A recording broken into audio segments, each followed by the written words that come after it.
మీరు వచ్చేసి దాదాపుగా 16 నెలలు పూర్తయిపోయింది. మరి మీ దగ్గర విద్య కోసం, వైద్యం కోసం, పేదవాళ్ళ ఇంటి కోసం మీరేం చేస్తున్నారు? విద్య కోసం ఏం కనపడతలేదు, వైద్యం కోసం ఏమీ కనపడతలేదు.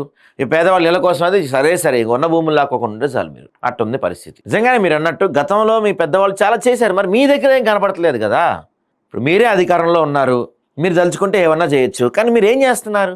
హైడ్రాని ఒకటి తెచ్చారు. హైడ్రాతో మేము అది చేస్తాం, ఇది చేస్తాం, ఇంకేముంది హైదరాబాద్ మొత్తం చెరువులను పునరుద్ధరించేస్తాం.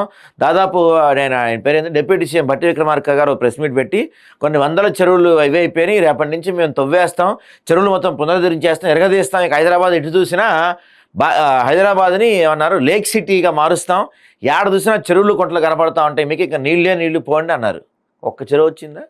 మీరు వచ్చి 16 నెలలు పూర్తి అయిపోయిన తర్వాత హైడ్రా పేరుతో మీరు చేసిన విధ్వంసం కనపడింది. కానీ హైడ్రా వచ్చిన తర్వాత నాకు పునరుద్ధరించిన ఒక్క చెరువు నాకు కనపడలా. ఎవరికైనా ఇది నేను బహిరంగ సవాల్, కాంగ్రెస్ పార్టీ నాయకులకు కావచ్చు, అధికారులకు కావచ్చు, హైడ్రా వాళ్ళకు కావచ్చు, ఎవరికైనా సరే, మీరు వచ్చిన తర్వాత ఈ 16 నెలల కాలంలో ఇదిగో ఈ చెరువును మేము పునరుద్ధరించాం, ఇక్కడ నీళ్లతో ఇప్పుడు కలకల్లాడుతుంది చూడండి అని ఒక్కటి చూపించండి సార్. ఒక్కటి, ఎక్కువ వద్దు నాకు, ఒక్కటి.